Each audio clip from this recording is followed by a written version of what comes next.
যে মোহাম্মদ ইউনূসের শেষ দিনটা হবে অত্যন্ত করুণ। মনে করুন, আমি বিভিন্ন ভিডিওতে বারবার এই একটা কথাই উচ্চারণ করেছি যে শেষ দিনটা অত্যন্ত করুণ হবে। 18 মাস ধরে যে মানুষটা দেশ শাসন করলো, যে চূড়ান্ত একটা এ নিয়ে উচ্ছ্বাস নিয়ে, আবেগ নিয়ে এবং জনসমর্থন নিয়ে বাংলাদেশের মাটিতে পা রেখেছিলেন নোবেল জয়ী আমাদের স্যার, এখন আমি তাকে স্যার বলি, স্যার বলি না, স্যার যে পা রেখেছিলেন, পা রাখার পরেতে তিনি যখন 18 মাস বাদে গেলেন, দেশটা ধ্বংসস্তূপে পরিণত হলো। কারখানা ধ্বংস করে দিলেন, মব সন্ত্রাস সৃষ্টি করলেন, দেশে অরাজকতা, খুন, ডাকাতি, নিরপরাধদের জেলে ভরা, কিছু বাদ রাখেননি। একটা বিচারবিহীন মামলা, দেশের অবৈধ সমস্ত চুক্তি করা, বন্দর তুলে দেওয়া, এবং শেষ পর্যন্ত যাওয়ার আগে বাংলাদেশকে শেষ বাঁশটি দিয়ে গেলেন, সেটা হচ্ছে মার্কিন যুক্তরাষ্ট্রের সঙ্গে একটা নন ডিসক্লোজার এগ্রিমেন্ট। যে নন ডিসক্লোজার এগ্রিমেন্টের ফল বাংলাদেশের মানুষকে কতদিন যে ভুগতে হবে তার কোনো ইয়ত্তা নেই। এই নন ডিসক্লোজার এগ্রিমেন্টে যা যা আছে, কৃষি নির্ভর একটা দেশ, সেখানে 1350-এর ওপর বস্তু এখানে পরীক্ষা নিরীক্ষা ছাড়া জিরো ট্যারিফে ঢুকবে, এবং বাংলাদেশ থেকে যে সমস্ত বস্তু যাবে সেগুলো জিরো ট্যারিফে যাবে। শেষ পর্যন্ত উনি চেষ্টা করেছিলেন মার্কিন যুক্তরাষ্ট্রকে কোনো রকমে সন্তুষ্ট করে যদি ক্ষমতায় টিকে থাকা যায়। উনি জামাতকে আনার অনেক চেষ্টা করেছিলেন, যদি জামাত আসে তাহলে পরে তিনি রাষ্ট্রপতি হবেন, একটা খায়ে শোনার মধ্যে ছিল। যেদিনকে নির্বাচন যেদিনকে হলো, সেদিনকে একেবারে ধেই করে গৌরাঙ্গের মতো নাচতে নাচতে তিনি ঈদের উৎসব পালন করেছিলেন। তারপরে যখন ফল বেরোতে আরম্ভ করলো, তারপর থেকে আর মোহাম্মদ ইউনূসকে দেখা গেল না। শেষ পর্যন্ত গতকাল বৃহস্পতিবার ছিল তার যমুনা ছাড়ার শেষ দিন। সেই শেষ দিনে রাত না কাটিয়েই গভীর রাতে তিনি দেশ ছাড়লেন। এখন দেশ ছাড়ার একটা ভিডিও বিভিন্ন সংবাদ মাধ্যমে দেখা যাচ্ছে। ওটা আগের ভিডিও না পরের ভিডিও আমি জানি না, কিন্তু 18 মাস যে লোকটা, যাকে প্রথম লোকে বলতো স্যার আপনার 1000 বছর হায়াত হোক, শেষে লেখা বন্ধ হয়ে গেছিল। আমি বলেছিলাম সবকিছুই আস্তে আস্তে বন্ধ হবে। এখন তার একটা গান স্যালুট জুটল না, একটা ফুলের মালা জুটল না, কেউ করমর্দন করলো না, কোনো টিভি ক্যামেরা তাকে ফলো করলো না। তিনি সম্পূর্ণ একাকী, নিঃসঙ্গ, মাথা নিচু করে বাংলাদেশ থেকে ধীরে তড়িৎ গতিতে পালিয়ে গেলেন। কারণ উনি জানতেন উনি যে অপরাধ উনি করেছেন, এবং জামাত ক্ষমতায় আসেনি, বিএনপি এসছে, কালক্ষেপ যদি হয় তাহলে ওনার জেল তো অবধারিত, আর জেল যদি হয় তাহলে পরে ভারতবর্ষ তাকে ফাঁসিতে না ঝুলিয়ে ছাড়বে না। কারণ তারেক রহমানের সঙ্গে ভারতবর্ষের যে চুক্তি হয়েছে সেই চুক্তি অনুযায়ী প্রথম আর কি শর্ত ছিল, ইউনূসকে হটাও এবং শেখ হাসিনাকে ফিরিয়ে এনে রাজনীতিতে তার অবস্থান পাকা করো। তিনি ভোটে লড়বেন, জিতলেন কি জিতলেন না সেটা পরের কথা। এখানেও অনেক খেলা আছে।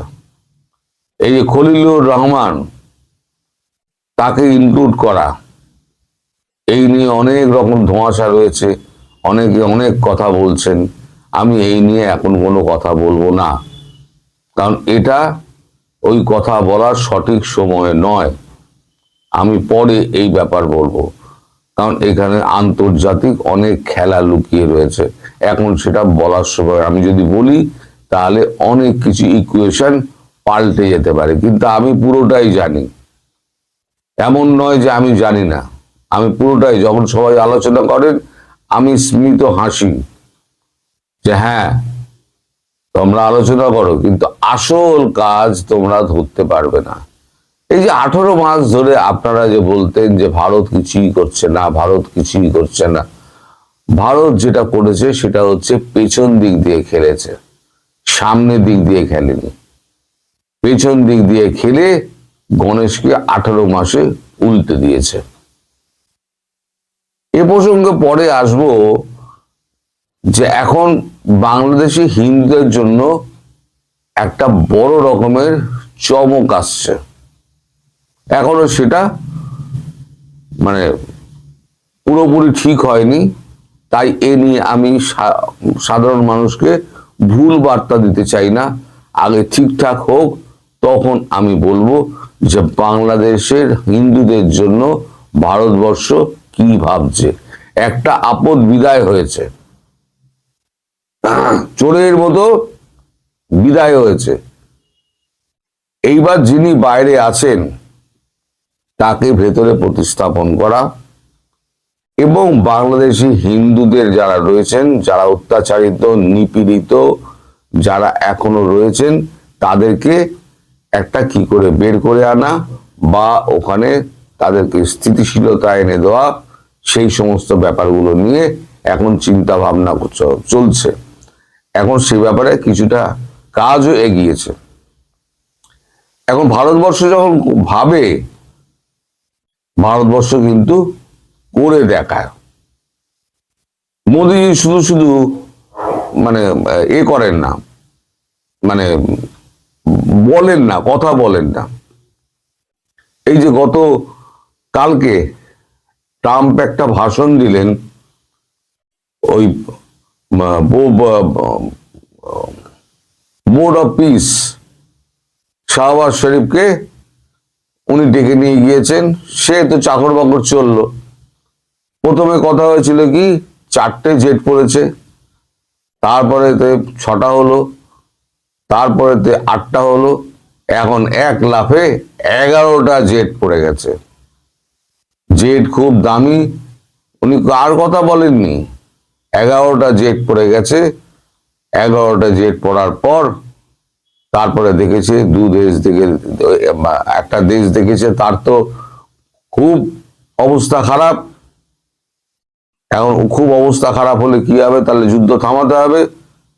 তাই ট্রাম্প বাবুকে, মালিককে তাই অনুরোধ করা হয়েছিল আপনি যুদ্ধ থামান। তাই তিনি 52 বার বলে ফেললেন আমি এই যুদ্ধ থামিয়েছি। এই সমস্ত কাণ্ড হচ্ছে কেন জানেন?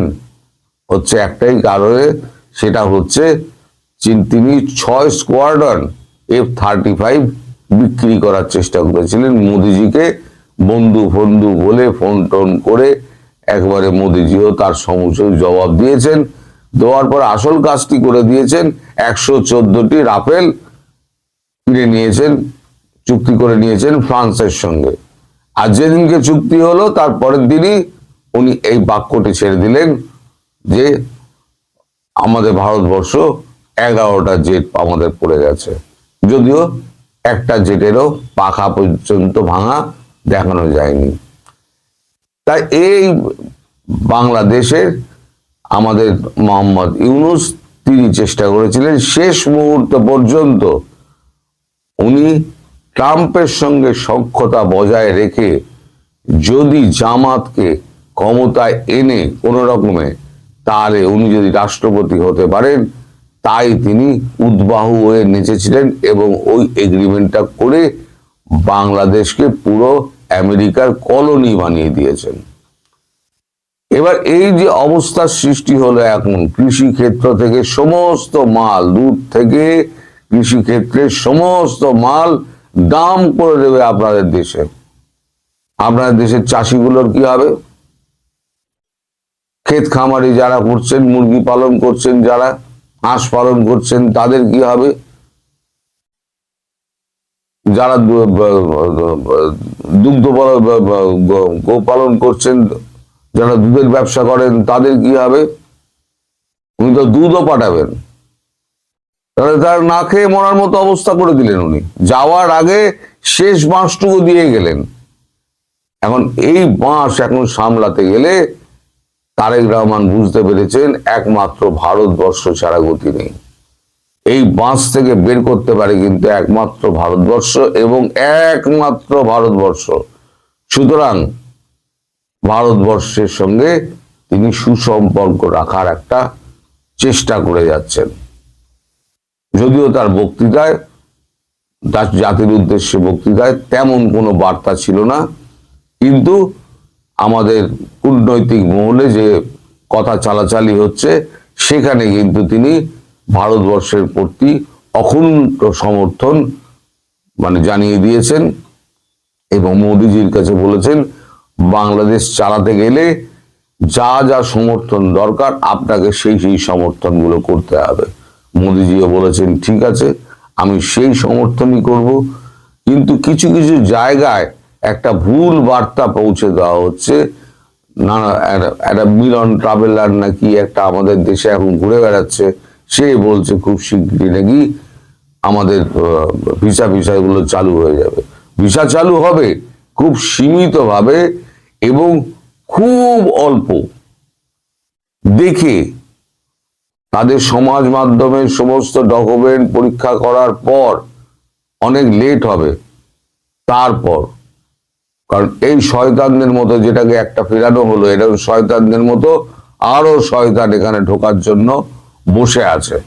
তাদের কাউকে ভারতবর্ষ ঢুকতে দেবে না এবং কড়া নজর থাকবে। এখানে আমাদের যে সমস্ত ইমিগ্রেশন ডিপার্টমেন্ট রয়েছে না আমাদের ভারতবর্ষের বর্ডারে, সেখানে এখন আমাদের ওই এটিএস এর লোকজন থাকবে এবং এনআই এর লোকজন থাকবেন।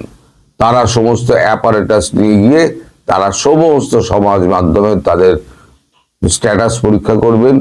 তারা গত 10 বছরের মধ্যে কে কি ভারত বিরোধী স্লোগান দিয়েছেন, ভারত বিরোধী বক্তব্য দিয়েছেন, সেই সমস্ত দেখে তারপরে ভিসা হবে। আর যদি দেখা যায় যে ভিসার কাগজ পড়ার পরেতে তার ওখানে ওটা পাওয়া গেছে, সেখানে একেবারে স্ট্যাম্প ধাব্বা মেরে দেওয়া হবে, no entry for ever in Bangladesh, Bharatvarsha, India. তার মানে একেবারে ভারতবর্ষে যদি একদম সন্নিকট যে রাষ্ট্র, সেই রাষ্ট্রের সঙ্গে যদি আপনার যোগাযোগ না থাকে, আপনি যদি সেই রাষ্ট্রেই যদি না যেতে পারেন, তাহলে অন্য দেশ আপনাকে ভিসা দেবে কেন? আপনাকে তো প্রশ্ন করবে। আপনার সব থেকে কাছে হচ্ছে বৃহৎ গণতান্ত্রিক রাষ্ট্র ভারতবর্ষ, সেই আপনার ভিসা বইটাকে রিজেক্ট করে দিয়েছে, কালো ধাব্বা, লাল ধাব্বা মেরে দিয়েছে। তাহলে আপনাকে আমরা ভিসা দেবো কেন? সুতরাং অন্য কোথাও তারা ভিসা পাবেন না, তারা এই ভারতবর্ষের মধ্যেই থাকবেন। আর যত শীঘ্র সম্ভব এই বিদেশ সফরগুলো সেরে নিয়ে এর মধ্যে সমস্ত কাজকর্ম হয়ে যাবে। আপনারা দেখতে পাচ্ছেন ধীরে ধীরে আওয়ামী লীগের অফিসগুলো খুলছে। এবার আওয়ামী লীগ বেরোবে, তাদের কাজকর্ম শুরু হবে। শেখ হাসিনা দেশে ফিরবেন, তিনি রাজনৈতিক এতে অংশগ্রহণ করবেন, করে তারপরে দেখবেন একটা রাজনৈতিক স্থিতিশীলতা এসছে, তারপরে একটা ভোট হবে। কিন্তু তার আগে যেটা হবে সেটা হচ্ছে, যখনই শেখ হাসিনা আসার মুহূর্ত তৈরি হবে, সেই মুহূর্তে দেখবেন জামাত এবং আপনাদের এনসিপি মিলে একটা দাঙ্গা শুরু করবে। তবে এর মধ্যে যদি আওয়ামী লীগ যদি মাঠে নেমে পড়ে, এই চ্যাংড়া আর দামাতগুলো তো বেদম প্রহার খাবে, বেদম প্রহার খাবে। তো যাই হোক, স্যারের নিঃশব্দে গমন আমার ওই কথাটা মনে পড়িয়ে দিল যে আমি বারবার বলেছিলাম ওনার অন্তিম দিন কিন্তু অত্যন্ত করুণ হবে। আমার কথা আপনারা বলেন কিছুই মেলে না, কিছুই মেলে না, একেবারে হাতে গরম প্রমাণ পেয়ে গেলেন আমার কথা মেলে